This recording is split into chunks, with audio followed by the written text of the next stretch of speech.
He succeeds me as Duke of Cornwall and takes on the responsibilities for the Duchy of Cornwall, which I have undertaken for more than 5 decades. The palace has never looked this fragile. Not in decades. Not since the darkest days of the 90s, when the monarchy stood on the edge of collapse, and the world watched in stunned silence, wondering whether the royal family would survive at all. But here we are.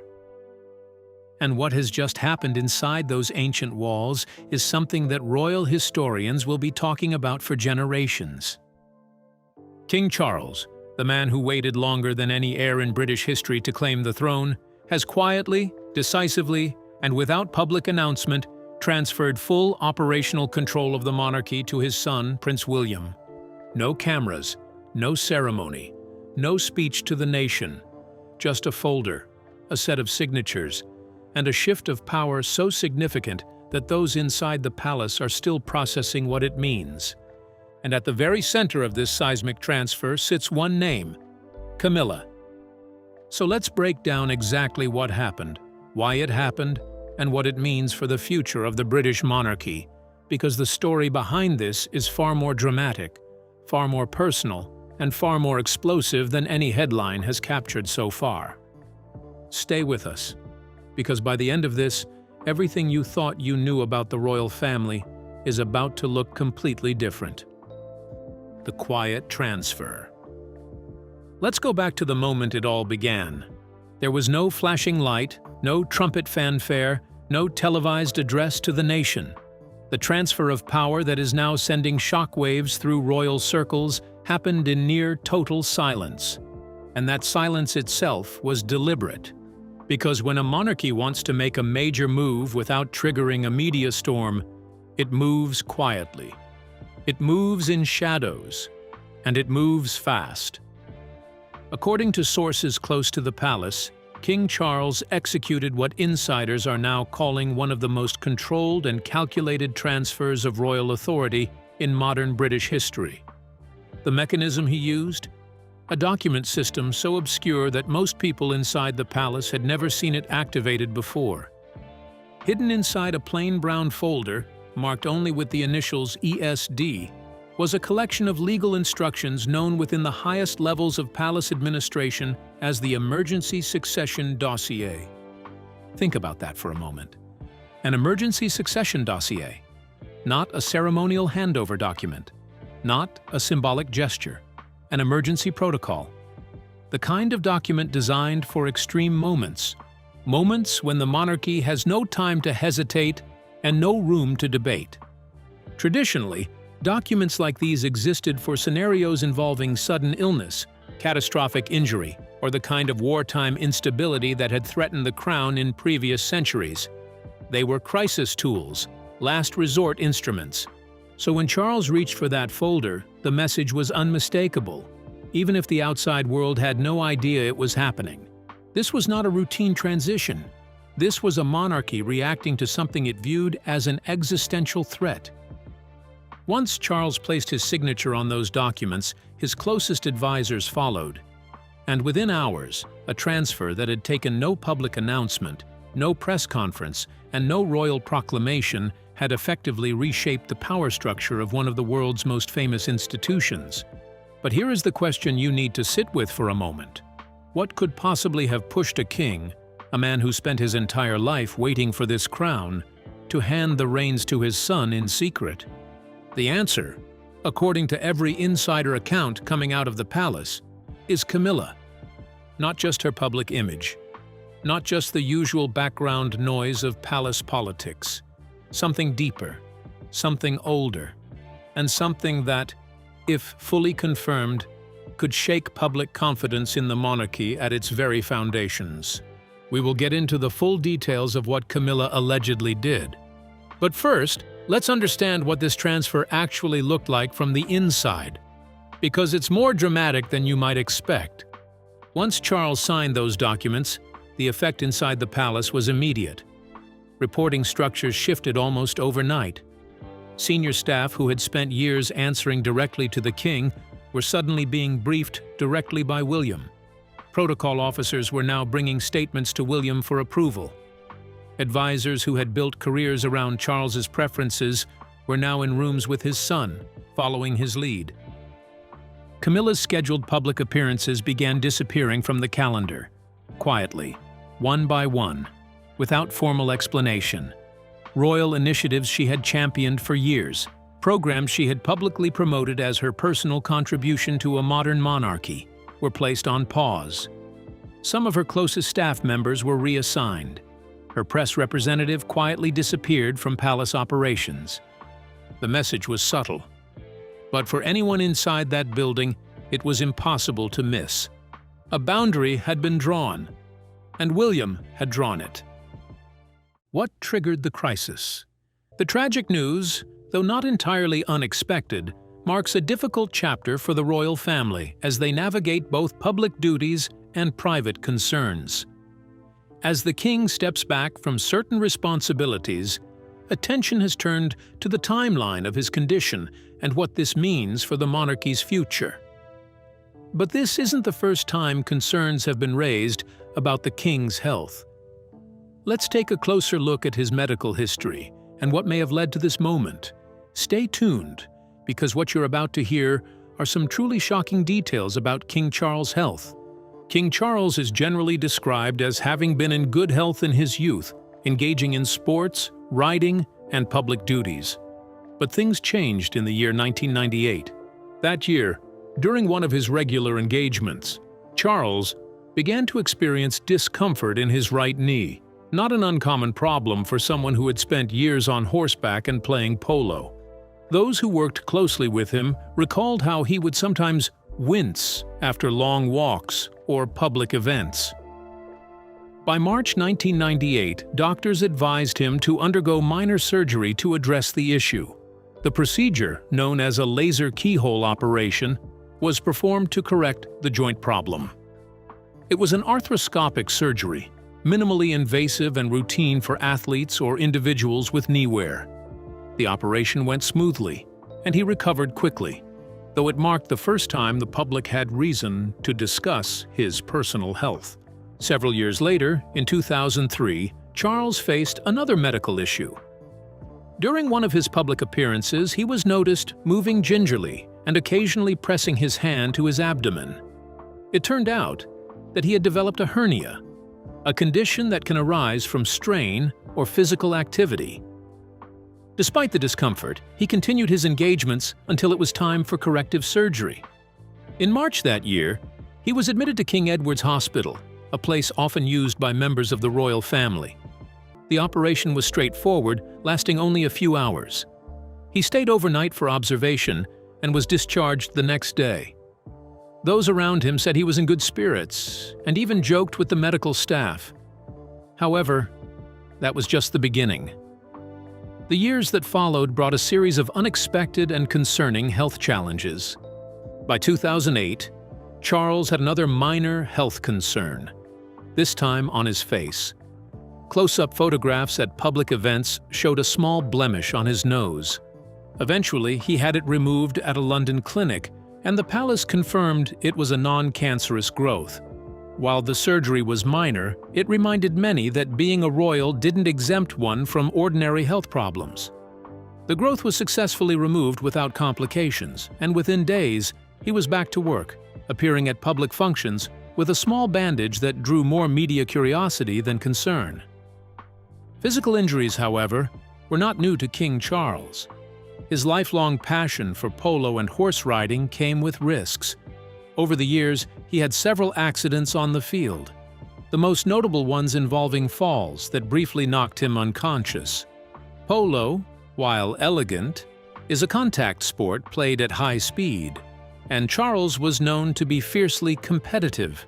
During one match, he was reportedly thrown off his horse after a collision, leading to a head injury that required medical attention. He's building for the future, for his son William, for his grandchildren, and for the institution that has shaped British identity for over 1,000 years. What makes his reign particularly interesting is how personal it feels. Unlike past monarchs who maintained a strict distance, Charles often shows his human side. He's candid about aging, he jokes about his own flaws, and he speaks with genuine warmth about the people he meets. That authenticity has helped him connect with a generation that doesn't automatically respect authority, but responds to sincerity. It's also what makes his story so different from his mother's.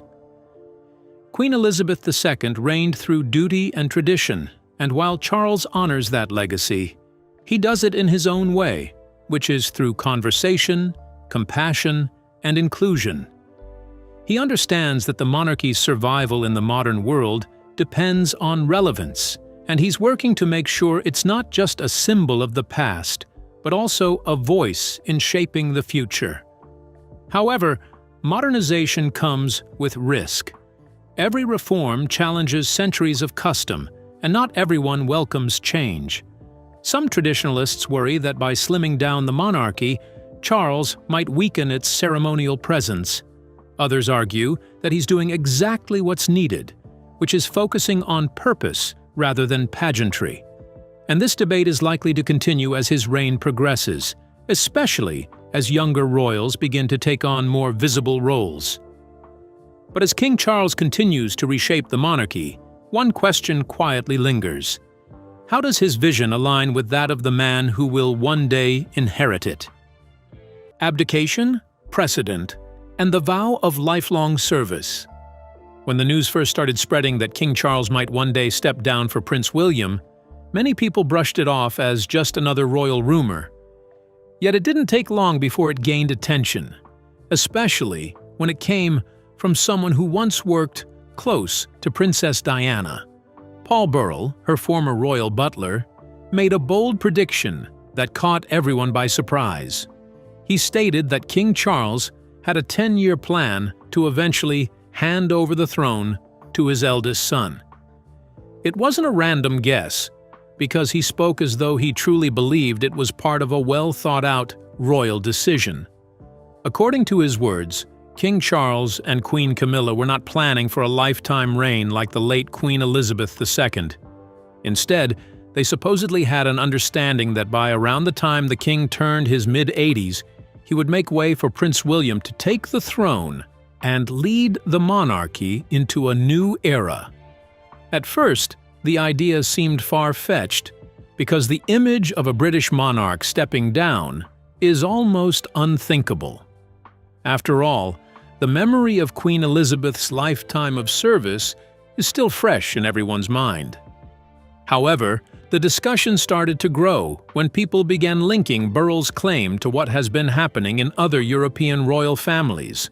In recent years, several monarchs have abdicated, giving their crowns to younger heirs instead of ruling until their last breath. The example that stood out most was the abdication of Queen Margrethe II of Denmark in January 2024. Her decision was seen as a modern move, a way of keeping the monarchy fresh and connected to a younger generation. Vil jeg træde tilbage som Danmarks dronning. Jeg overlader tronen til min søn, kronprins Frederik. This trend of passing the crown early has made some wonder if King Charles might be inspired to do the same. But here's the most interesting part.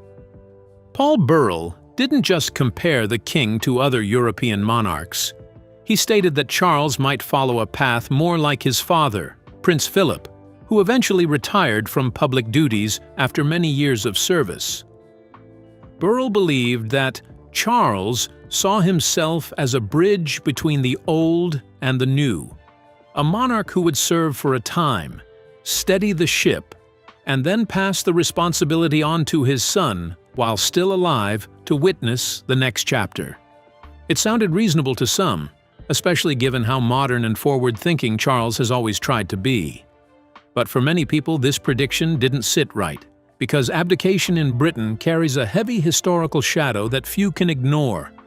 However, to understand why this prediction caused such a strong reaction, we have to look back to the only modern example of a British monarch stepping down, and that's King Edward VIII in 1936. His abdication shook the entire foundation of the British monarchy, and left a mark that still influences how the royal family is seen today. Edward's decision was not based on age or health, but on love. He wanted to marry Wallis Simpson, an American divorcee, which at that time was considered unacceptable for a king who also served as the head of the Church of England. His love story forced a conflict between personal desire and royal duty. And, in the end, duty was lost. When Edward signed the instrument of abdication, he gave up not only his title, but also the stability of the monarchy. The aftermath of his abdication was nothing short of a national crisis. It wasn't a quiet or easy transition, because every part of the British government and the Commonwealth had to give their approval for the decision to become official. Leaders across the countries viewed it as a constitutional earthquake, something that tested the strength and unity of the monarchy. For many people of that generation, the event felt like a betrayal. The king had broken the sacred promise to serve for life, and that single act created a sense of distrust that the royal family had to spend decades repairing. And in many ways, historians believe that the monarchy survived because of Edward's brother, King George VI, who stepped in at a time when the institution was on the edge. He brought back the image of strength, humility, and service that people needed to believe in again. His reign restored dignity to the crown and laid the foundation for the remarkable legacy of Queen Elizabeth II. Because of that painful chapter, abdication became a word that carried shame and fear within the British royal system. It was seen not as an act of renewal, but as a failure of duty. As the years passed, the monarchy slowly rebuilt itself around a new idea, which is the vow of lifelong service. Queen Elizabeth embodied this principle in every sense. So when a prediction like Burrell's spreads, it doesn't just stay as gossip, it becomes a topic of serious discussion. Many start asking whether it is time for the monarchy to evolve with the times, or whether it should continue holding firm to the old ways that have sustained it for centuries. It is also important to understand the role that personal legacy plays in these discussions. King Charles spent most of his life preparing for this position. He waited longer than any heir in British history to become king. And his reign, though still young, has already been marked by his efforts to modernize royal traditions while protecting their essence. He has spoken openly about wanting to create a monarchy that is smaller, more efficient, and more in touch with the people. For someone with such a deep commitment to public service, the thought of walking away after 10 years seems to clash with everything he has stood for. However, Burrell's argument about a 10-year plan reflects how people are trying to interpret the modern monarchy through a practical lens. Many believe that, with the king's age and health always under the spotlight, a structured transition might make sense. But constitutional experts quickly point out that there is no such plan or provision in British law for a planned abdication. In fact, stepping down would require an entirely new legal process involving Parliament and the Commonwealth realms, just like in 1936. That would reopen old wounds and bring back the same level of uncertainty the monarchy has worked so hard to move beyond. What most people forget is that abdication is not just a personal decision. It is a national one. A monarch cannot simply decide to retire like an ordinary public servant. The role exists through constitutional continuity, meaning the presence of a monarch is essential to how the state functions. Every act of government, from parliament meetings to court rulings, operates under the authority of the crown. If the king were to step down, it would require rewriting key parts of this structure, something that no one is eager to attempt again. So while Burrell's claims sparked debate, they also reminded people of how deeply symbolic the British crown remains. The king's duty is not measured in years, but in devotion. The crown is not just a piece of gold passed from one head to another. It represents a history that has survived wars, crises, and centuries of change. Every monarch who wears it carries the weight of that legacy, And for Charles, it is also a personal mission to continue the constancy and service above self his mother stood for. In this light, the so-called 10-year plan sounds less like a royal strategy and more like an outsider's guess. So, stay tuned as we dive deeper into this story and the main reason behind the revelation. Despite these incidents, he continued to play well into middle age. Fortunately, none of those falls left lasting neurological damage, though they made it clear that Charles was ready to endure pain to stay committed to his duties and royal tradition. Fast forward to the pandemic years, and Charles once again faced a test of health. During the height of COVID-19, it was announced that he had tested positive for the virus. Given his age at the time, there was public concern. However, reports indicated that his symptoms were mild, and he was isolated at his home in Scotland. He continued to hold virtual meetings and even joined online royal engagements while recovering. Those close to him said he was frustrated by the forced rest, but remained disciplined in following medical advice. Then came 2024, a year that completely changed how he dealt with his health. In January, Buckingham Palace released a statement saying that the king would undergo treatment for an enlarged prostate. The announcement stood out because of how open it was. The royal family rarely shares such personal information. The palace clarified that it was a benign condition, a common issue among older men, and that the king was in good hands. He was admitted to the London clinic on the 26th of January, where the procedure was carried out successfully. Within days, he was discharged and was said to be recovering well. But soon after, another announcement shocked the world. In February 2024, the palace revealed that, while Charles was being treated for the prostate condition, doctors had discovered a separate issue of concern. Further tests confirmed it was a form of cancer, though not prostate cancer. The diagnosis came as a surprise to both the public and royal watchers, especially since he had appeared energetic during recent events. Buckingham Palace stated that he would be suspending certain public duties while beginning a schedule of treatments. Though no specifics were shared, it was clear that the monarch faced a serious health battle. From that point onward, Charles's daily routine changed dramatically. He began regular cancer treatment, the nature of which the palace never fully disclosed, though it was speculated to include radiation or chemotherapy. The workload was reduced, with advisors managing his schedule around medical appointments. Despite this, he continued to read and sign state papers, attend private meetings, and receive his weekly audience with the Prime Minister. By March 2025, after more than a year of managing the illness, the king was admitted briefly to the hospital again. This time, it was described as a precautionary measure after he experienced temporary side effects from his cancer treatment. Buckingham Palace downplayed the concern, calling it a small bump in the road.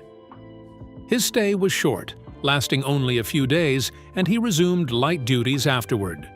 One of the most notable aspects of this period was how openly the king and the palace addressed his health. Historically, the British monarchy kept health matters private. For example, details of past monarchs' illnesses were often hidden until after their deaths. But perhaps the most unexpected revelation is that King Charles has reportedly made a personal wish, one that could shape the monarchy's direction in the years ahead. What exactly is in this wish, and why is it surfacing now, at such a delicate moment? We have the answers. Stay with us. The day everything changed. Let's go back to February 19th, 2026. Mark that date, because historians may look back on it as the day the modern monarchy began its most dramatic transformation since the Abdication crisis of 1936. Over Great Britain and the British Empire. He announced his decision to abdicate in a farewell broadcast heard by 150 million people around the world. On that day, Prince Andrew Mountbatten Windsor, Duke of York, son of the late Queen Elizabeth II, and one of the most protected members of the royal family for decades, was arrested. The charge? allegedly sharing confidential government documents with individuals connected to the Jeffrey Epstein network. Let that sink in for a moment. A member of the royal family, arrested, on charges tied directly to the most explosive criminal case of the 21st century. The palace was in freefall. Within hours, the phones were ringing off the hook. Reporters descended on the gates of Buckingham Palace. Social media erupted. And somewhere in all of that chaos, one man was already moving with purpose and clarity while others were frozen in shock. That man was Prince William. According to sources close to the royal family, William had been preparing for exactly this moment, not wishing for it, but bracing for it, for years. Royal commentator Maureen Callahan told the Daily Mail that Charles had effectively all but handed over the crown, adding that he preferred not to be involved in these matters, even though they threatened the very future of the monarchy. And this wasn't a snap decision born out of panic. The groundwork for this transfer of authority had been laid long before Andrew's arrest made headlines worldwide. Author Russell Myers, who wrote the biography William and Catherine, revealed that palace aides had been warning about Andrew's behavior for years. William, to his credit, took those warnings more seriously than almost anyone else in the family. Charles's belief was always that potential exists in everyone, and it only needs guidance and opportunity to shine. But his vision didn't stop at Britain's borders. Over time, the King's Trust expanded globally, creating branches in over 20 countries. It became a symbol of how compassion and leadership can create lasting change. And when it was renamed in 2024 to the King's Trust, it wasn't just a rebranding, it was the continuation of a mission he had started nearly 50 years earlier. That same dedication to purpose can also be seen in his lifelong passion for the environment. Long before terms like climate change and sustainability became part of everyday conversation, Charles was already warning about the dangers of pollution, deforestation, and overconsumption. People once mocked him for talking to plants and promoting organic farming, but history has proven how far ahead of his time he truly was. Now, as king, he's been called the Sustainability King, and that title fits perfectly. His reign continues to highlight the importance of protecting nature and building a green future. Under his guidance, royal estates like Highgrove and Sandringham have become examples of sustainable agriculture and conservation. And through countless speeches and projects, he has encouraged businesses and governments to think about long-term impact rather than short-term profit. But even with all these achievements, Charles's reign hasn't been without challenges. His health has recently been a major topic of public concern, especially following his cancer diagnosis. Yet, despite that, the king has shown remarkable strength and commitment. He continues to carry out engagements when he can, and when he cannot, he relies on the support of trusted family members like Queen Camilla and Prince William. Behind all this is the Councillors of State, which allows designated royals to perform duties on behalf of the monarch if he is temporarily unwell or traveling abroad. This system ensures continuity without needing abdication or any drastic changes. It's a reminder that the monarchy, while traditional, has structures designed to adapt to any situation. Through all these adjustments, Charles has shown one consistent trait, and that's perseverance. His life has always been about patience and long preparation, and now his reign reflects that same calm strength. He doesn't seek popularity or dramatic reforms, but rather balance and sustainability, both in his causes and in the institution he leads. Publicly, he often speaks about service, but privately, those who know him say his sense of duty runs even deeper. He views his position not as a privilege, but as a calling. And while some may speculate about abdication or early retirement, his actions show the opposite. Navigating a modern reign and personal challenges. When King Charles III ascended the throne, the world watched closely. It wasn't just because he had waited longer than any heir in British history, but because his reign came at a time when the monarchy itself was being questioned. People wondered what kind of king he would be and whether he could balance tradition with the changing expectations of a modern world. For Charles, the crown wasn't just an inheritance, it was a responsibility that required careful reimagining. And that's exactly what he began doing from the very first days of his reign. One of the most noticeable things about King Charles has always been his vision for a modern monarchy. Long before he became king, even back in the 1990s, he often spoke about his belief that the royal family should be smaller and more efficient. He wanted it to represent value, not excess. That's where the idea of a slimmed-down monarchy began. He believed that with fewer working royals and more focus on the direct line of succession, the public would feel their money was being used more wisely, and the institution would remain relevant to the times. But when he finally took the throne, that very idea started taking shape under unusual circumstances. The departures of Prince Harry and Meghan Markle, combined with the scandals surrounding Prince Andrew, had already reduced the active members of the family.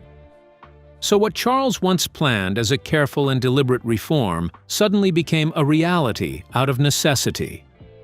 It wasn't a smooth transition, but a forced adaptation. Some experts began calling it a skeleton monarchy, because the core group that carried out royal duties had become so small. Still, Charles didn't panic. He saw this moment as a test of resilience and an opportunity to reshape the monarchy's image. His focus turned to efficiency and transparency. He made it clear that every royal engagement, every public event, should have meaning and purpose. And when he appointed Prince William and Princess Catherine as the Prince and Princess of Wales shortly after his accession, it was a symbolic move to show the monarchy's future was already being prepared. It wasn't about removing tradition, it was about adapting it. This slimmed-down structure did come with challenges, though. With fewer senior royals available, the workload became heavier for the remaining members like Queen Camilla, Princess Anne, and Prince William. Every appearance mattered more because the spotlight was narrower. Yet despite these pressures, Charles managed to maintain a sense of stability. He continued to represent continuity even while quietly reshaping how the monarchy operates behind the scenes. And this wasn't new for him. King Charles had been preparing for a lifetime to lead with purpose. Decades before the crown rested on his head, he was already deeply involved in causes that mattered to ordinary people. That's what makes his story unique among monarchs. His reign isn't built on sudden changes, but on a lifelong foundation of advocacy and commitment. Long before he was king, he created what became one of the UK's most impactful charities, the Prince's Trust, now known as the King's Trust. It started humbly in 1976, using his severance pay from the Navy, only about £7,400 at the time. His goal was simple but powerful. It was to help young people who were struggling to find jobs, homes, or purpose. He wanted to give them hope and opportunities that society often denied them. Over the years, that idea grew into something far greater than anyone could have imagined. Today, the King's Trust has helped more than 1 million young people across the UK. It provides training, mentorship, and funding for those who want to start small businesses or gain new skills, and instead handed the world one of the most stunning examples of royal misjudgment in living memory. William had gone directly to both King Charles and the late Queen Elizabeth.